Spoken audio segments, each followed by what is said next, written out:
Hello. Hi, this is Jamie. Hi, this is Daniel Libeskind. Hi, how are you? Good, how are you? I'm here with Amy. Yes, lovely to talk to you. Likewise, yes, absolutely. We hear that you are an experienced podcaster at this point. Is that true? I have no idea. Let's try.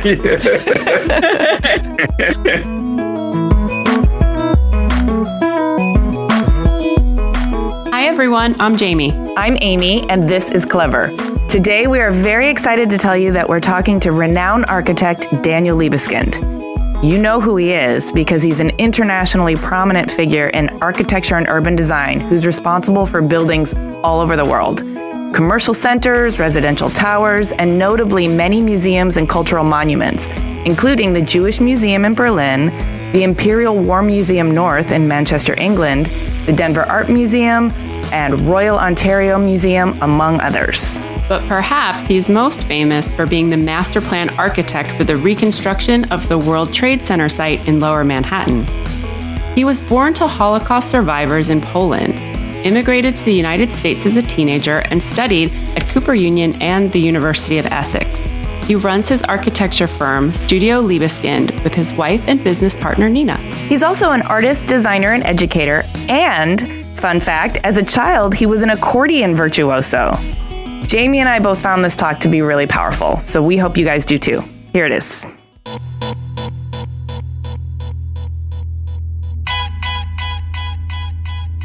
My name is Daniel Libeskind. I am speaking from New York City, my city. I do what I love to do, and there is no why. Why do we love a rose? I have no idea. It just is. That's a beautiful answer.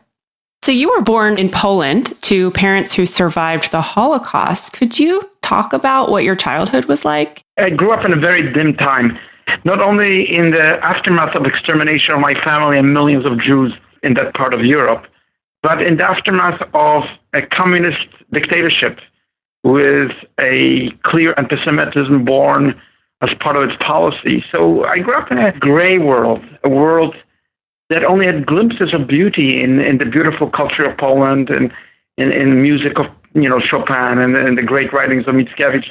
But otherwise, the daily life was a life in fear, a life of oppression. That's what happens under dictatorship, and a life in a void because I had no family.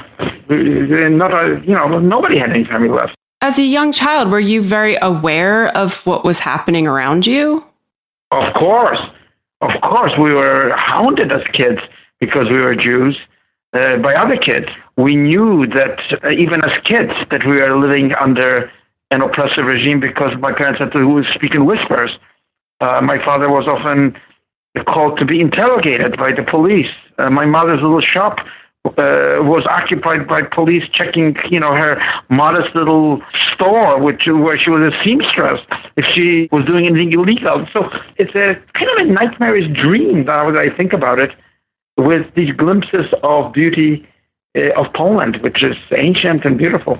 Was there any effort on the part of your parents to explain what was going on or to let you know that it wasn't like that all over the world, that there was hope of a brighter future? Well, we huddled around Radio Free Europe very quietly. You would have to have a listening device today to even hear what they were saying because no one wanted the neighbors to know that you were listening to Radio Free Europe, where you could get news. Otherwise, it was always propaganda. And nobody had to explain it to kids. Kids pick up these things, like oxygen from the air. It was just apparent. You don't need to have any kind of roadmap.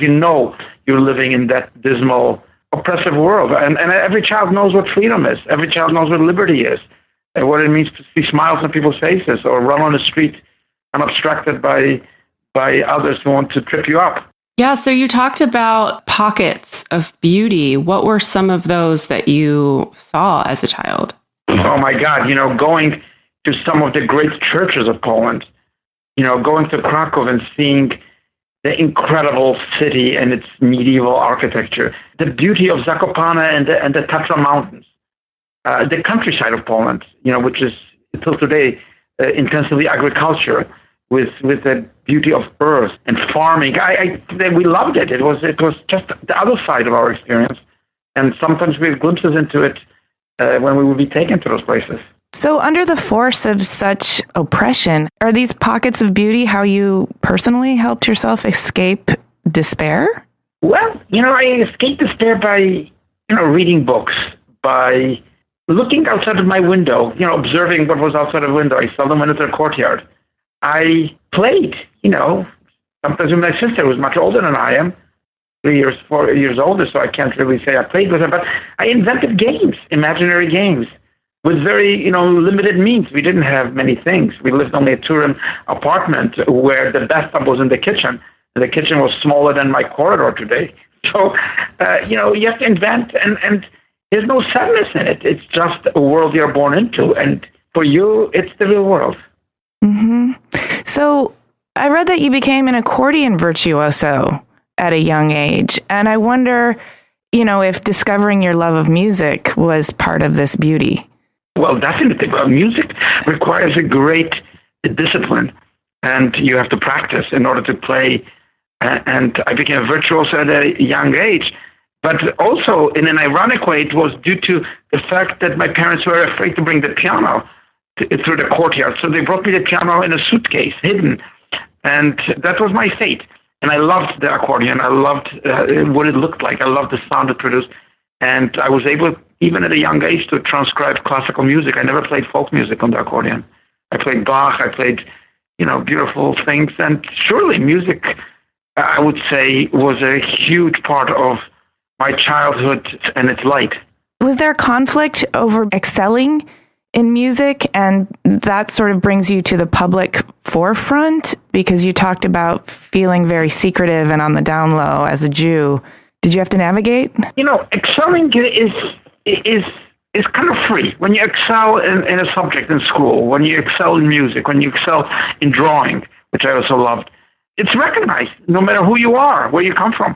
Mm-hmm. Somehow it's a language that speaks universally to everyone, and you can't deny it, even if you don't like the origin of it. So surely excelling was a very important part of my childhood. And until I was in school studying architecture, my parents never asked me for what grades I received. They always assumed we were both, my sister and I, the top students. They never asked what grades you had. They assumed that it was just a straight A. Oh, that's nice confidence in you. And it also says something about the drive. Yeah, I think we don't make ourselves. We are made by our mothers, by our fathers, where we come from, by their values. And I am so lucky to have had parents who were very strong given the circumstances under which they lived, who retained their Jewish identities, who were not fellow travelers to make their life easier, who believed in things, who believed about things more than just about themselves. That was a lucky thing to have my mother and my father like that. And in your teenage years, you moved to the United States with your family. Can you talk about the reason for that move and then what the transition was like for you? We were really stuck in Poland with the Iron Curtain. We wanted to leave. It was too late for us to leave. The borders had been closed, even though my parents had visas to other countries. And then when the borders first opened, the Jews were allowed to leave for Israel. And we left. We were in the first train to freedom. And so I always have two paradises. One was Israel, which, my God, it was like the biggest shock in my life. I saw people smiling. I saw a society that was not living in fear. I saw the blue skies. I saw oranges. I saw things that I never saw before.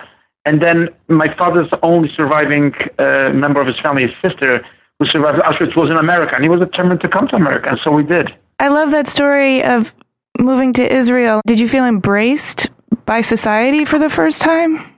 No, I don't think so, because, we spoke Polish and Yiddish. Yiddish was not really liked by the Israel of that time, because they thought it was the language of the losers, East European Jews who were murdered.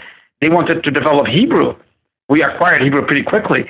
But no, I didn't feel embraced in that way, but I felt embraced that I was in a place that was really one's own, that you didn't have to fear, that the policeman and the doctor and the prostitute and the garbage collectors were all Jews. We were so shocked by it.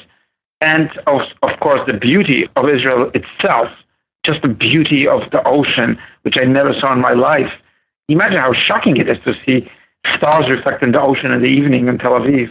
Oh, it changes your life. Yeah. I love hearing it from you. You have such a poetic way of speaking that I felt transported. Thank you. Your reason for the move to the United States was for your father to reunite with his sister, his only living relative? It was, basic reason.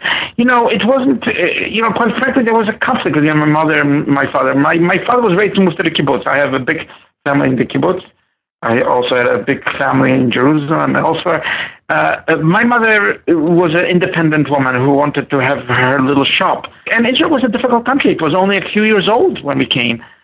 So I think my father's will want to come to America. That was his dream, to be reunited with his sister, and we did, and I'm so lucky. I always say, people have only one paradise, and I have two. You do have a way of looking at the bright side. So you're a teenager in the United States. You are a stranger in a strange land in New York City, correct? Yes, we land on a boat. We don't speak the language. We have a couple of suitcases, no possessions. We're like the eternal immigrants that came to America. We get off the boat. We go somewhere to the Bronx. We don't know what to do, where to live. We're on the streets. We're looking for things. And yet that feeling of being an immigrant in New York and America was so powerful because we all turned to each other and said, why is everybody so nice to us? Why are people nice? Why is everybody smiling at us? We felt really that we found really the promised land. I tell you, as difficult as the life of my parents was, they were professionals, that to find low-paying jobs, and yet moving to the Bronx, and we moved to, a neighborhood built by social democrats, the first housing project in the United States, public housing project, which was featured in an old film called The Garment Jungle. And my mother, who was a garment worker, was lucky to receive an apartment, and we lived in this walk-up, which is no longer there. That was kind of iconic. It was immigrants living there, sitting on the stoops, sitting on the fire escapes, discussing issues of politics, of philosophy, of theology, all day long and all night long. Well, all day long not, because we were at work. But we, kids, would discuss those things just like that. Did you find a community right away? Oh, yes. It was an amazing community. I felt like, it was a community that spoke Yiddish, spoke Polish. There were Italians in our neighborhood. There were African Americans. There were Irish. It was really a beautiful experience of the microcosm that the Bronx really is. Yeah, there must have been such a sense of possibility and opportunity at that point. Oh, my God. It's hard to even transmit it. But just the sense that you have been propelled into something, almost sacred, something amazing, something that you cannot really foresee. It was open.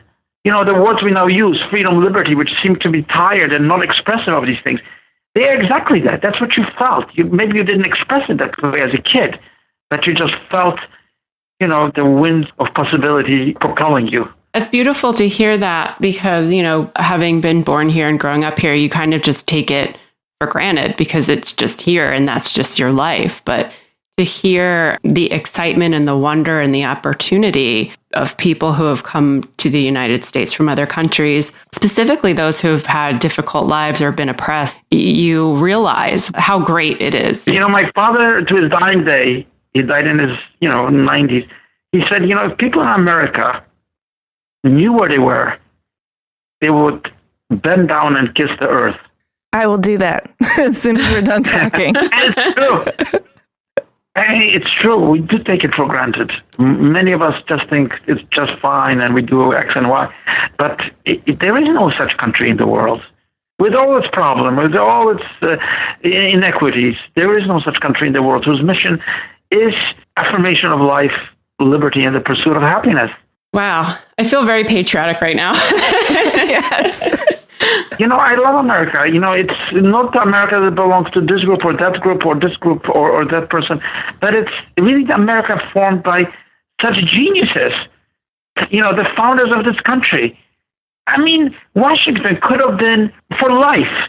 People wanted him to serve for life because he was a great general. And he said, no, I'm just an ordinary citizen like everyone else.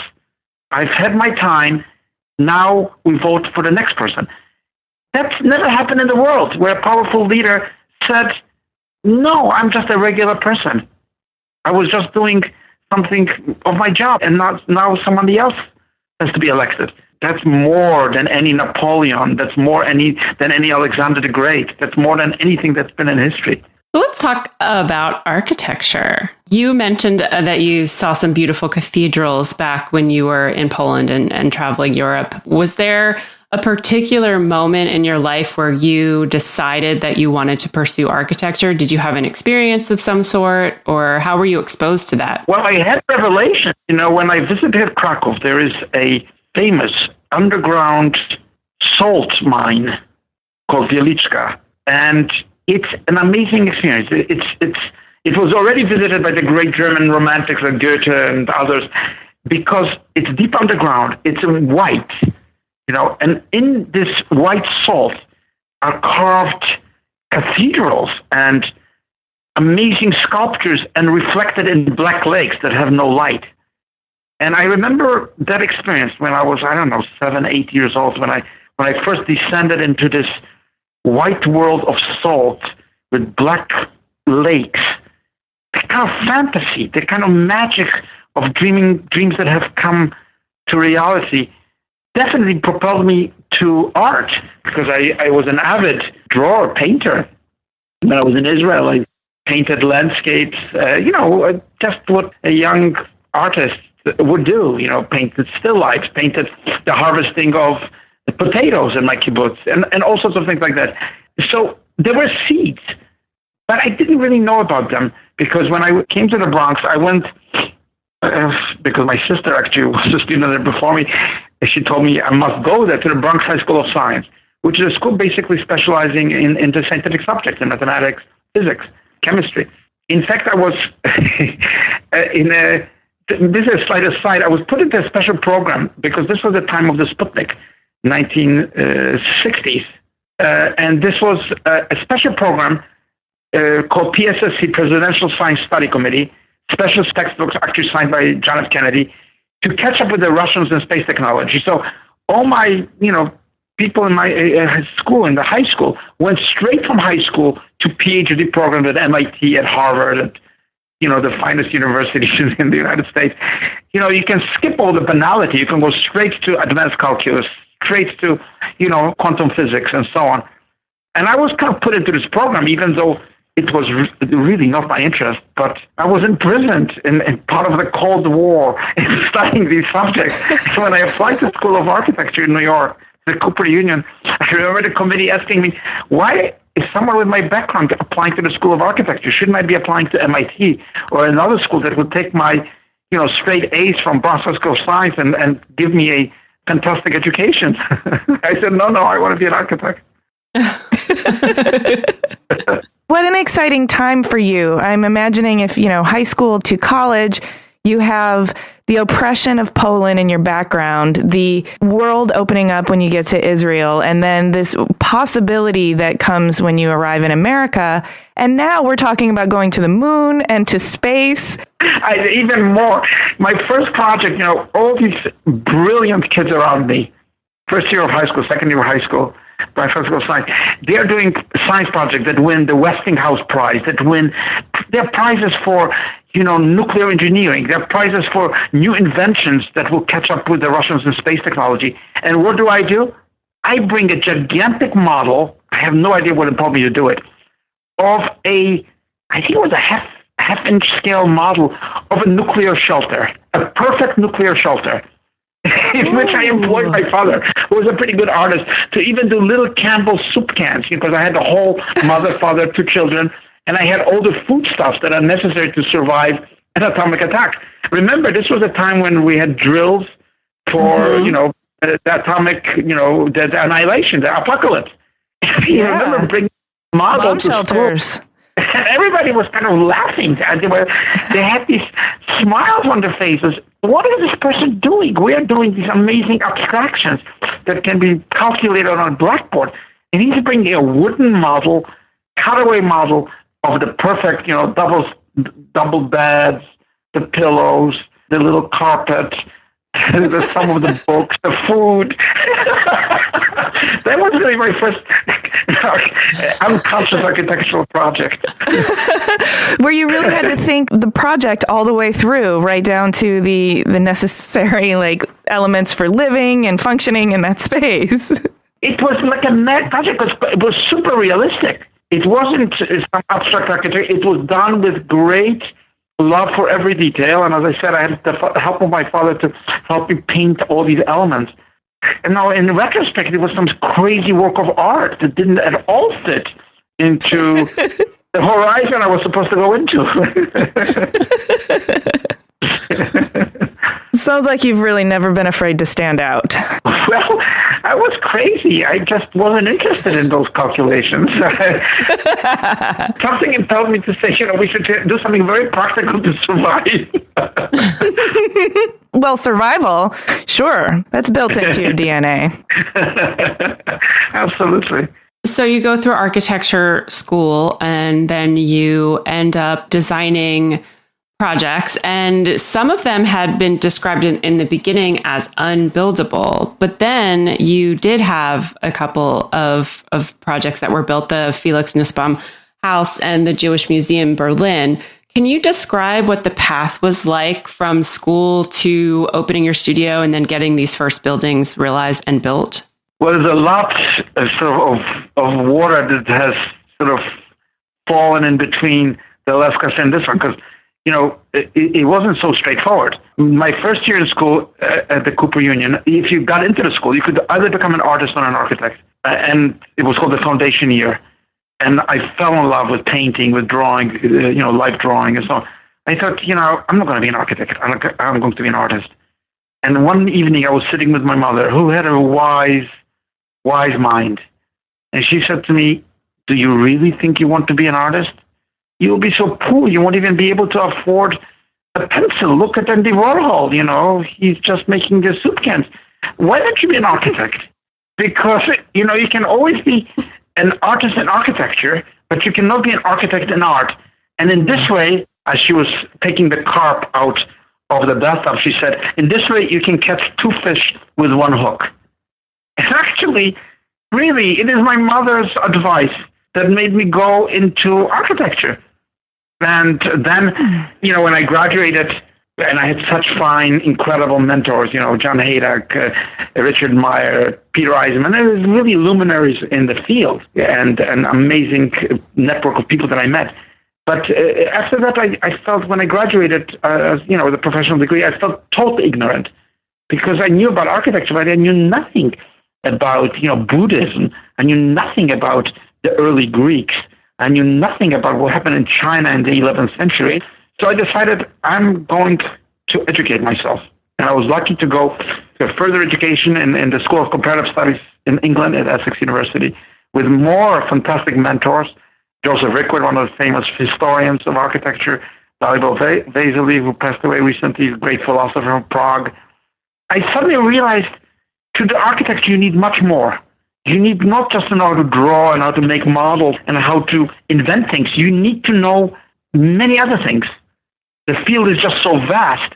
And so I was so lucky that, throughout the years, I was able to delve into it. And I was, for many years, people thought of me as an academic because I taught as a professor in different places. I taught architecture in a very unorthodox way. But I thought, no, I'm not really a teacher. I'm an architect. Maybe one day I'll be able to build a building. And then I was just lucky that I entered a competition and I won a competition, which is really usually just a ticket to oblivion. And somehow it was a turn in my life that such an unlikely project as the Jewish Museum or the Felix Nussbaum was actually built, which taught me a lesson that what is least likely to happen is most likely to drive your life, not the other way around. Oh, that is an important lesson. And those are two really profound projects to be your first two to be realized. One's an art museum and the other is a Jewish history museum in Berlin, which has incredible historical significance to say the least. So how did you approach those and tackle them with your trademark sensitivity? I won another competition before those two in Berlin, which I call the City Edge competition. which was a very radical building, diagonal building, traversing and rising upwards, which became impossible to build after the unification because the land became privatized and it was the last competition of the IBA, the International Bauausstellung in Berlin, in which many famous architects built their projects. Raymond Abraham, John Haydock, many famous architects built projects in Berlin. So that was my first kind of vision that architecture could become a reality. But then when I won my first competition, which was for the museum in Berlin, it wasn't very clear to me what was going to happen because I never worked for another architect in my life. And I tried it for 1 day or 2 days, and I said, it's not really for me. I don't like the atmosphere. I was very brash and impulsive. We were living in Milan at that time, and I had a little private educational institution called Architecture Intermundium, where people didn't get any credit from anybody. But I invented it as an alternative to traditional schools of architecture and traditional ways to practice architecture. And I did that project from Milan, from that little institute with some very young students. When I came to Berlin, actually, we just stopped for a minute because I was on my way to the Getty. I was elected by the Getty to be a Getty Scholar, which is a fantastic thing. You don't even apply for it. And then when we were in Berlin, I turned to Nina and I said, so what are we going to do? And clearly 2 roads had forked in my life. You needed a sphinx to answer it. And I said, let's stay in Berlin, but under one condition. I said to Nina, only if you become my partner. And she said to me, but I've never been in an architect's office in my life. And I said, I have never been in an architect's office in my life. so that means let's start. And of course, that was an adventure because, it was not an easy building to build. It was even at some point unanimously voted, the Senate of Berlin voted to scrap the building. Whoa. It's very unlikely you can build a building once the government decides it doesn't have, the will or money or need to build such a building. And yet, even though it took 13 years to build this building, it taught me a lot about that you have to do what you believe in, that you can't just be, blasé, that you have to commit. We moved to Berlin with our kids, which was not easy for somebody who was Jewish, who never stepped in Berlin. In all my years that I lived in Europe, I avoided Germany. And yet we moved to Berlin on a spur of the moment. And really my life changed. Our life changed. And I discovered so many things about myself and about the history and about the future. What did you discover about yourself primarily? I discovered about myself that you can't lay the sins of fathers, grandfathers, on their sons, daughters. That you have to open your eyes to a new time. That you have to acknowledge that time moves on also. You have to take a different attitude. You have to open your eyes that it's a different Germany. When my father, elderly Holocaust survivor, was the first one to come to Berlin, nobody else wanted to come to visit us. And my father stood there and said, you did the right thing because we are still here and under us are the rotting bones of our murderers. So, life changes. You discover a lot about yourself, who you are, what you believe in, especially because you live in an uncertain, fragile moment of time.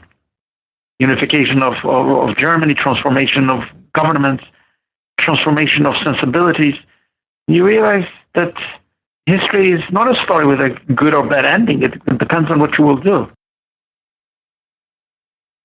Now you're the master plan architect for Memory Foundations, which is the reconstruction of the World Trade Center complex. And having been touched by both World War II and 9/11, and immigrating to the United States, being greeted by the Statue of Liberty, and witnessing the construction of the original World Trade Center and the race to the moon, you have a lot of history to consider and a lot of healing. What do you think is your most important responsibility as far as the master plan architect for the World Trade Center complex? Well, I always felt that memory is the key to architecture. It's not the space you have. It's not just the functions. It's not just the complexity of urban planning. It's memory. Because memory underpins everything. Without memory, you would not know who we are, where we are going, who is around us, who is our mother, father, friend, enemy. We would know nothing if we didn't have memory. So that's kind of how I work on all my projects. I delve into memory. And the memory is not something you can find in a book. In books, you can find history. But memory is something that has to happen to you. It's something that has to do with the future, not in the past. And of course, to transmit, to tell the story, to do something that isn't about you, isn't about glamour, isn't about just an object, but something that has to do with the human spirit, that has to do with communicating something bigger than what we are, which is reality. That's really the function, as I see it, of any plan. And of course, Ground Zero, it was a very contested place. No one ever declared it a sacred place. But from the very beginning, I believe that really nothing should be built in the center, only a public space of memory. And I wanted to put the buildings, Freedom Tower and all the other buildings, just as far as possible away from the memorial, and to also reach the bedrock with a slurry wall and make that experience available to all citizens. Because I always thought, my father was a printer around, Wall Street. My mother was, in the subways, like most New Yorkers. I knew that they would never be in these glamorous buildings, beautiful buildings, office buildings. They'd be where? On the streets of New York, in the subways, in the fast trains, trying to feed their families and survive. And I thought that's what my project is about. It's not just about the buildings. It's not just about the physicality. What is the perspective that a child on the street, or a mother going to work, or a family living, far away from this site, what is it that this site will give them? And it should give them that open space of the mind, that beauty of New York streets, the vitality that balances memory and activity and the rushing and then the retail of New York. It should give them also the sense of 1776 height of the tower, which is not just a high building, it's the Declaration of Independence, the first document to give human rights to people. It should give us something of the light of what this country really is about, and what New York is about, and what New Yorkers are about, and what the world should be about. Well, as far as your creative process goes, I'm really interested in this idea of memory. You talked about it being different from history, right? Memory has emotional resonance, but you also talk about it as being about the future, not about the past.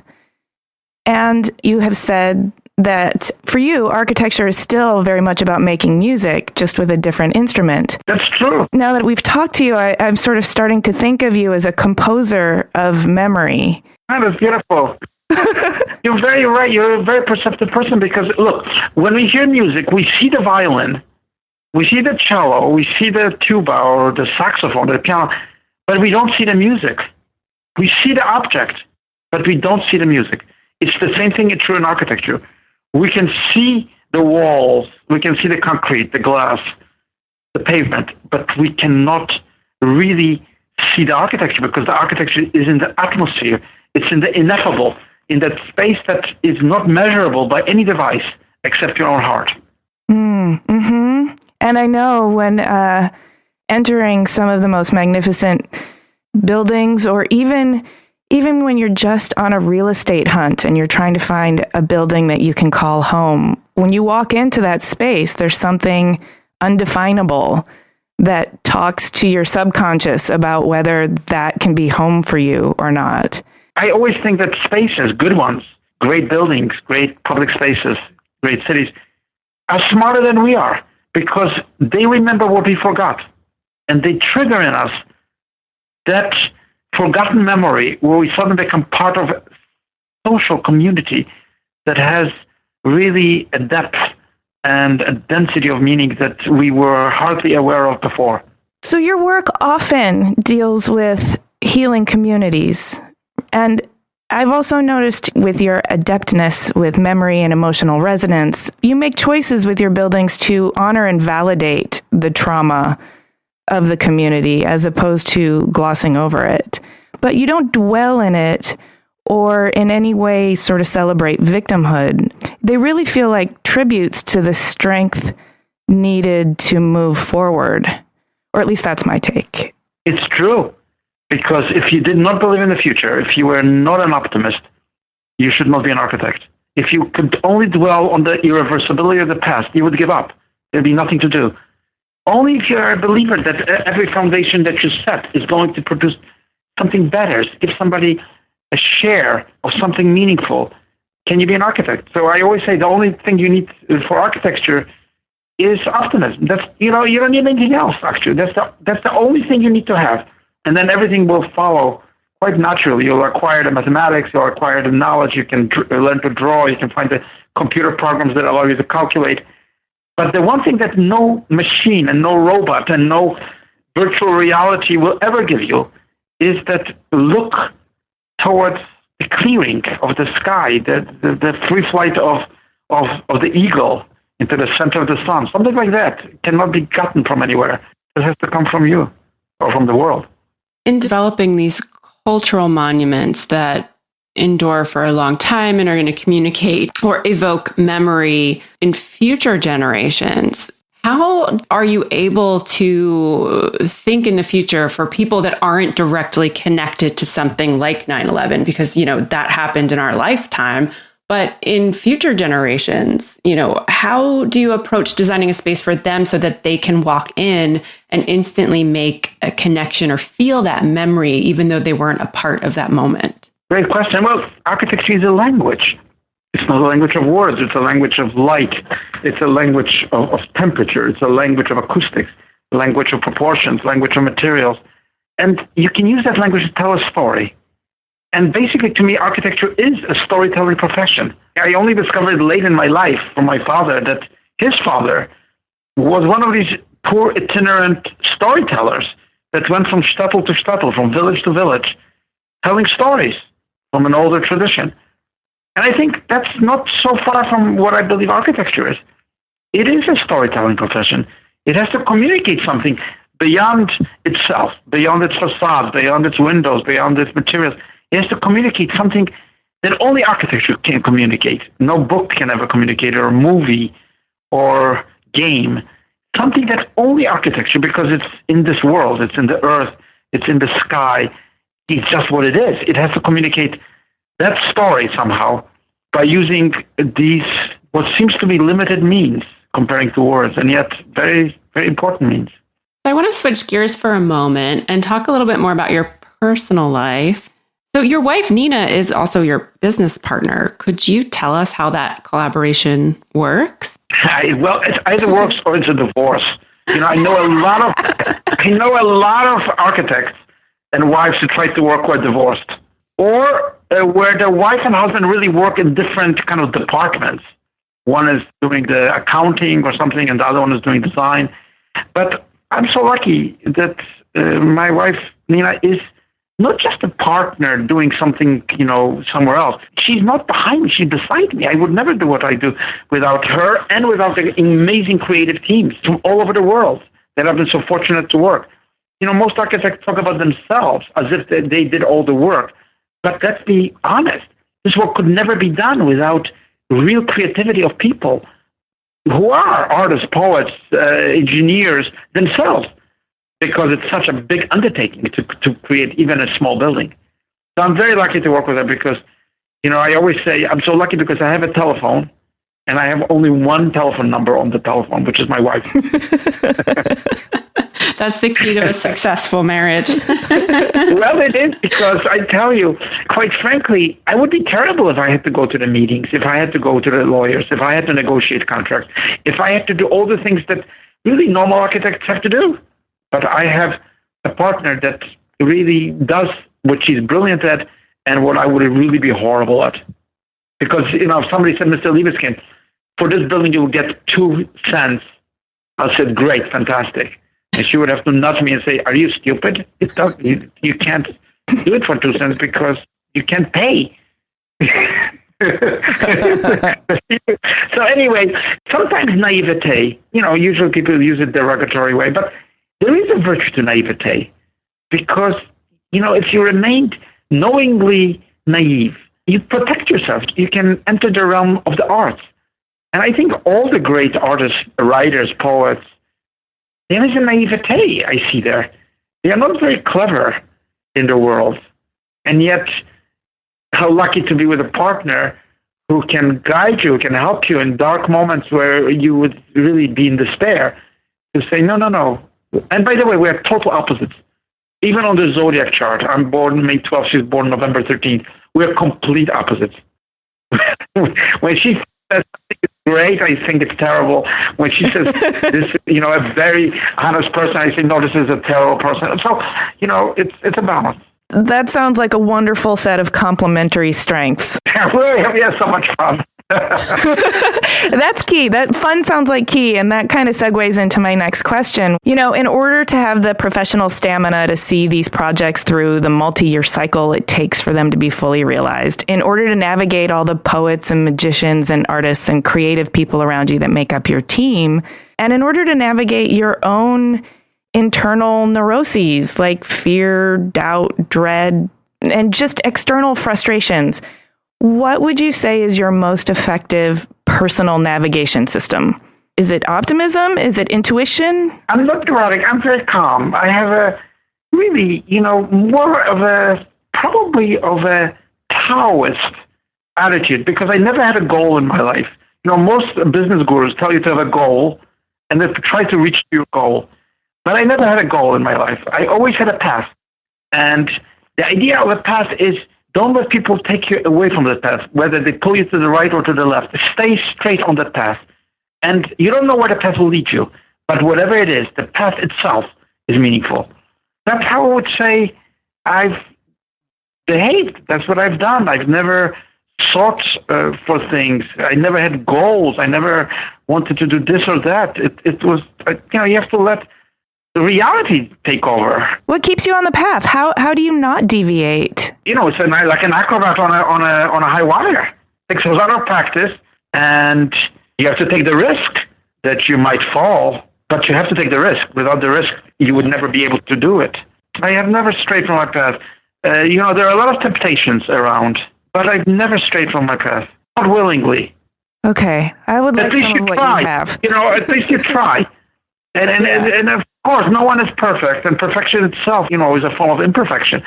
There's no such thing as perfect thing anyway, but I think it's keeping a balance. I think it was Einstein who said, if you want to ride a bicycle, you have to be in balance. Then if you don't ride it fast enough, you'd fall off. Yeah, and at some point, you sort of have to relax into the flow of the momentum. Because if you struggle against it too much, then you're actively trying to balance, which just means you're overthinking it. Well, you're right. This is why I think what most people think is real is not real, because most people think reality is what they can control. But in fact, I think it's just the other way around. Reality is what you cannot control. You're giving us so much food for thought. You have such a sense of poetry and obviously a way of painting with memory, a way of composing with memory. And I want to know, when you walk down a city street, even New York City or any city, what types of things strike you? Do you observe or experience that really touch you or move you and make you feel connected to that city? Great question. Well, wherever you are, you're also in the whole world. You might be on a small street in New York, but you're also at the same time walking on a street in China. You're walking somewhere in the Middle East. You're in Africa because you come from Africa. We all do. You have to be connected in some way, some strange way. You have to be everywhere. You have to be a person who is everywhere at once in a way, because life is limited. We are mortal. We are finite. And yet, an experience of a little street in the Bronx or wherever it might be connects you through the physical things that you see on the street. When you see a homeless person, you think to yourself, this is unjust. This is not the America I want. When you see a graffiti on the wall, you say, people want to express themselves. We have to give them the chance to become artists, because everybody is. When you notice a bird flying in the sky, you think, wow, it's just like in the ancient times where they used to build cities by looking in which direction are the birds flying. So, it's triggers any street. It's simultaneously this local small street, but it's also a street that even exceeds, the expectations of global economies and goes way beyond to the unknown, to the mysterious, to dreams, to beauty. That's all I can say. I mean, I don't know what else to say, because we are not what we think we are. This is one of the things that you just reminded me. most people want architecture to give answers. But think about it. In science, in art, in every discipline, we pose questions which cannot simply be answered. To me, that's also what architecture is. It's not just an answer to something. It poses a large question. And that question can be a question that really addresses everyone in different ways. Well, that is a perfect statement to end on. Thank you so much. Thank you so much. Wonderful. I really, really enjoyed speaking with you. And please do me a favor, do cut it radically. Bye. Bye.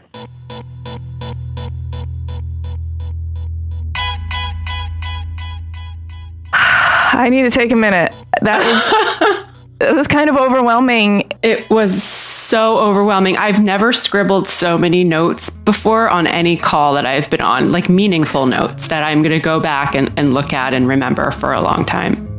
I was afraid to pick up a pencil because I was hanging on every word and I didn't want to distract myself with anything. I was like it felt almost spiritual, and I'm not really a religious person. So when I say that, I don't really know what I mean, and I don't want to sound hokey, but I definitely felt like he was a conduit for not just his own personal wisdom, but like the wisdom of the collective. Mm-hmm. There's this thing that I've recently become aware of, this idea called epigenetics. I don't even know why I'm talking about this because I'm so ignorant. I don't want to sound like I know what I'm talking about.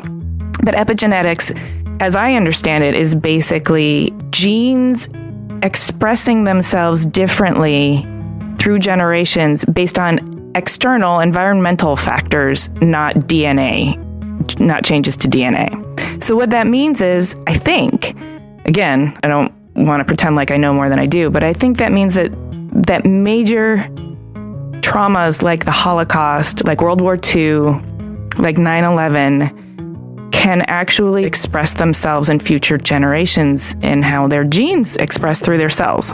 Yes, I have heard of this. It's fascinating. Then listening to this amazing architect with this incredible wealth of spirit and this incredible, just in terms of the time periods he's lived through, and the passion and determination that it takes to make such an important impact on society, I really felt like he was a voice coming from many generations. Yeah. I don't really... I know I'm going a little bit off. This is some deep shit, Amy.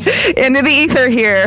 I loved what he said about walking down the street in any city, right? You can see things that not only connect you to the past, even if it's natural, like birds or the sky or whatever, but you see the humanity just through graffiti. Yes, people wanting to express themselves, homelessness, people who are in need.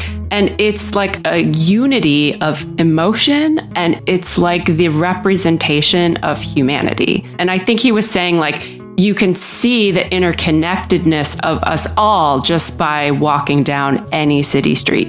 And when he was saying that, not only was I feeling connected to all of humanity, but I was thinking about the cobblestones and the structures that line those streets, right? Or the pavement, and thinking about the organic materials from which they came, but also the people who designed them and labored over them and laid them in place, and all of the history and memory that's just unerasable from every aspect of a city street. And he just seems to have such a depth of vision. When he sees things, he doesn't see what's on the surface. He sees what is there through time, into the past and into the future. Yes.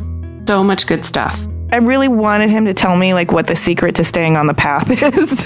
I wanted it to be something you could adopt. Yeah. It's not an easy answer. It's like a Garmin GPS. You just get one on Amazon. Yeah, I have this watch and it's just, I have this app and it just does this just keep it charged up. But yeah, and you're always pointed in the right direction. I'm going to go crazy this weekend, just thinking about memory and thinking about humanity and thinking about things like how spaces connect us and how they speak to us. And he talked about, we see the glass, we see walls, we see concrete, we see the musician playing the instrument, but the architecture itself, just like the music, it's in the atmosphere. It surrounds us, and he said it's in your own heart. And I thought that was really powerful. I also really respected his talking about architecture as a language and that it's a storytelling art. And that language, I think the obvious is thinking of that language is in terms of the form and the materials. But he instantly said it's about the light and shadows and about the negative space and about the invisible. And the acoustics and just the overall ether of the space. I have been to the World Trade Center complex before the museum opened, and it was still incredibly powerful. But I mean, I lived through that moment, so it's a little bit different than something that maybe happened a long time ago that I don't have connection with. I don't know how I would feel about like being in that kind of space. I don't know, like the Vietnam Memorial. I don't really have a personal connection to that at all, but I mean, I guess those spaces are pretty powerful regardless, because as you look at the names or as you look at the forms or all of the people, just watching the people interact with the memorials is sometimes really emotional. Yeah, and I think that's part of the architectural process is considering how the people are going to interact with it, and that becomes part of the theater. Right. I have a confession to make, is I have not been to the World Trade Center site since I don't think I can go. I mean, it's hard. I have to admit, it was really hard. Was it? But really I didn't hard? go to the museum wasn't open, so you see the fountain pits, which are really powerful. Yeah, and we could like peek in to see what the museum was going to look like, and it's hard, really hard. But I mean, what an undertaking to try and help several generations heal from that trauma. But who better to fucking do it? Like, right. Seriously. Like, right. He is the best person to do that job. Like, I couldn't think of anybody else. Thanks for listening. If you liked this episode, please give us a rating or a review on iTunes or wherever you get your podcasts. Sign up for our newsletter, read the show notes, the images of Daniel's work, and links to his social media at cleverpodcast.com. And please do connect with us on Twitter, Instagram, and Facebook at Clever Podcast. We always love to hear from you. This episode of Clever was edited by Chris Model of Your Studio with music by L1011.